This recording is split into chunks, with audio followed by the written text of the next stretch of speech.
Hi, I'm James Michael Riley, and welcome to Underhill, one of the first green roof single-family homes in the state of New Jersey. This is a DIY self-built house, and today we're looking at Underhill's Fireplace and Chimney. This is the old-fashioned kind of fireplace, the kind that burns real logs. So it's an immensely heavy structure. From the bottom to the very top of the chimney, it's 27 feet high, and it's made of concrete block, poured concrete, brick, and natural stone. So there are three main components to an old-fashioned standard fireplace, and that is the firebox, the smoke chamber, and the chimney. And we'll be looking at each of those in just a moment. So when we went to get our building permit for Underhill, we submitted a set of detail drawings that included a look at the chimney vent, which you can see right there. And those drawings consisted of a side section, that's a cut through from the side, a front section, and then plan views, which you can think of as horizontal slices through it in various places from bottom to top. Additionally, when we went to build the chimney, it had been several years since the building permit was granted, so the town gave us updated information on what the code requirements were, and that is what you see here. They gave us 2 pages. This is the International Residential Code 2009 New Jersey edition, and that is some extremely detailed and in some ways overwhelming information about all the things that are required for building a fireplace and a chimney according to code. You'll see that some of the elements on there, or most of the elements, have a letter assigned to them, and then that brings us over to this other table where for each of those letters information is provided on exactly how they have to be built and what they have to consist of in terms of size, composition, etc. So looking at the parts of the fireplace one by one, this is the firebox, and that's the part where the logs are burned. That sits on top of a concrete footing, which is down here below this relatively thin concrete slab. The footing sits on undisturbed earth. It's 8 inches thick. It is a foot wider in both directions than the fireplace itself, and it's reinforced with rebar, with steel.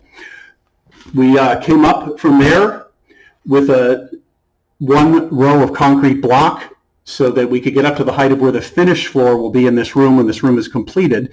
And then inside the firebox itself, what you're seeing is, in addition to the soot from many, many fires we've enjoyed over the years, is fire brick. This is a special kind of brick that's heat resistant. It's available at most masonry supply yards. And this is held together with mortar that has a special ingredient mixed into it, which also makes it heat resistant.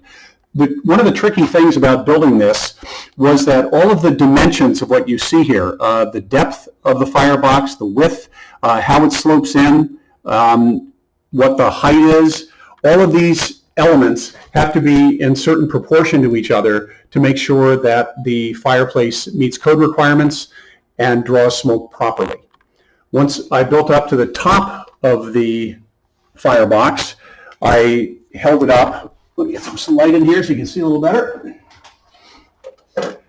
I held up the stonework with a couple of steel lintels, and this stone is all basically facing. It's natural stone that we gathered right here on the property, but it is not a structural element of this fireplace.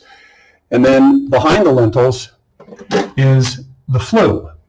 The flue is a element you can open and close that lets the smoke get up from the firebox into the smoke chamber, and that is a precast steel piece that I bought that I ordered online and was sent to me, shipped to me.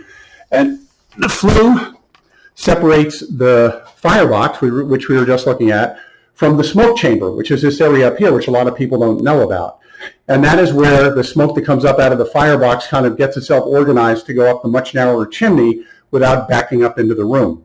The tricky part about building the firebox, in addition to getting all the proportions right, was that it's poured concrete, and that meant that I had to get wooden formwork in there to pour the concrete against, but then I didn't want that wood to be trapped in there after the concrete had set. So what I did was I built it to the proportions, and then I took the wood apart and I cut it into pieces and held those pieces together with short little scrap pieces of 2x4 screwed into it, and then put it back together, poured the concrete, and then after the concrete set, I reached up through the flue, ran the screws out, and took the pieces of formwork down piece by piece. That seemed to work really, really well. Underhill is one of the first green roof houses in the state, and here we are on the roof. And in the midst of what appears to be a fallow field in winter is, lo and behold, the top of the chimney coming up out of the roof. The top of this is 27 feet above the very bottom of the fireplace, and the chimney consists of three main parts. And that is the flue liners, or what are called fire clay flue liners. That's this reddish part you see here. These are something you can buy at a masonry supply yard, and they come in 2-foot high units. And in our case, these liners are about 14 inches on a side. So they're very heavy, but you can hoik them into place. Around the flue liners is concrete block, and that's the main structural element of the chimney. And that is reinforced with steel called Durowall every 16 inches. That is every other course of 8-inch concrete block. And then around that, since this is the part of the assembly that shows from the outside, as soon as we came through the roof and broke into daylight, we faced that concrete block with natural stone we collected right on the property. We're very happy with how it came out, and we've enjoyed a lot of fires in that fireplace.